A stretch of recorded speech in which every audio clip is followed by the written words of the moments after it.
Salut à vous, c'est Mathieu de Ludovox.fr. Aujourd'hui, dans ce Ludo Chrono, je vais vous parler de Hagakure. Hagakure, c'est un jeu de pli pour 3 à 5 joueurs de 10 ans et plus, et les parties d'environ 25 minutes. Dans Hagakure, vous essayez de gagner le plus de points possible au cours d'un certain nombre de manches qui va dépendre du nombre de joueurs. Pour gagner des points, il va falloir remporter des plis, et ces plis, vous allez les gagner en jouant les cartes les plus élevées de chaque levée. Donc, si jamais tous les joueurs ont joué une carte et que vous avez la valeur la plus élevée, vous avez tout simplement remporté le pli.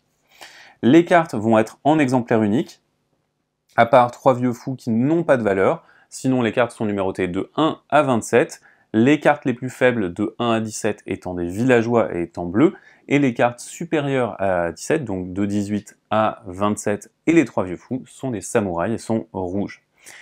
La différence, vous la verrez un petit peu plus tard. Alors comment va se dérouler une manche? Eh bien on va distribuer des cartes à tous les joueurs, mais on va également distribuer un yomi, c'est une main neutre qui va être placée ici face cachée.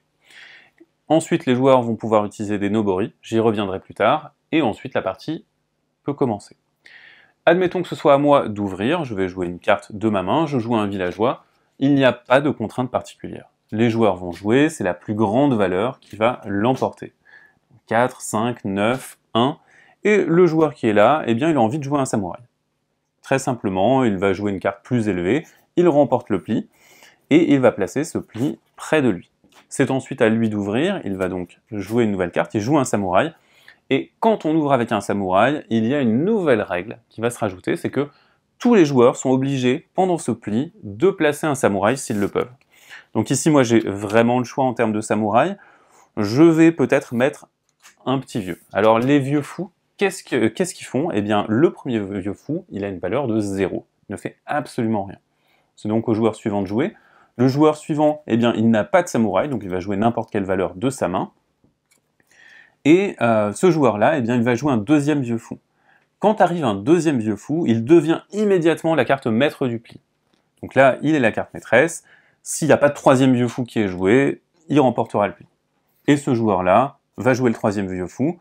Donc c'est le joueur rouge qui va remporter le pli puisqu'il a joué le dernier vieux fou après le premier. Voilà pour comment on va jouer. On va jouer comme ça jusqu'à ce que les joueurs aient épuisé leurs mains et alors on comptera les points.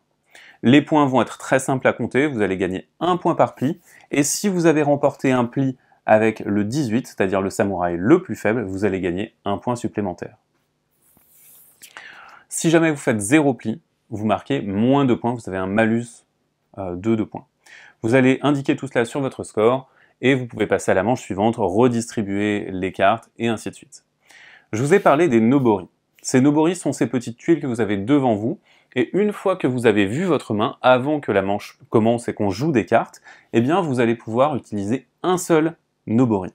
Et vous pouvez utiliser chaque nobori une seule fois pendant la partie. Le 0, c'est quand vous avez une main qui n'est pas terrible, et bien vous allez tout simplement pouvoir décider que quel que soit le nombre de plis que vous faites, 0 ou 5, et bien vous ne marquez absolument aucun point pendant cette manche-ci. Le x2 est une prise de risque un petit peu plus réelle. Vous allez dire que vous doublez vos points, qu'ils soient positifs ou négatifs. Donc si jamais vous faites un -2, et bien vous ferez -4 à la place. Ici, on a un objectif en fonction du nombre de villageois que vous aurez récupéré dans vos plis. Suivant le nombre de joueurs, ce sera 4 ou 5. Si vous parvenez à remplir cet objectif, vous marquez 2 points supplémentaires. Et enfin, nous avons 2 nobori qui n'auront aucune incidence sur le scoring, mais qui vont avoir une incidence sur les mains des joueurs. Tout d'abord, le nobori qui permet de regarder. Vous pouvez regarder soit la main d'un des joueurs, soit le yomi, et ça va vous donner des informations supplémentaires sur des cartes. Et enfin, vous avez le nobori de l'échange. Donc lorsque vous utilisez le nobori de l'échange, vous allez échanger votre main avec le yomi et donc acquérir une nouvelle main. Pour rappel, on va jouer un certain nombre de manches, vous allez totaliser vos scores à la fin de toutes ces manches, le plus grand l'emportera, et voilà, vous avez absolument toutes les règles de Hagakure. Voilà pour Hagakure, qui est un jeu de pli dont les règles de manche sont très simples, mais dans lequel les nobori vont vous donner des opportunités tactiques qu'il faudra déclencher au bon moment. Maintenant, c'est à vous de jouer. À bientôt sur Ludovox.fr.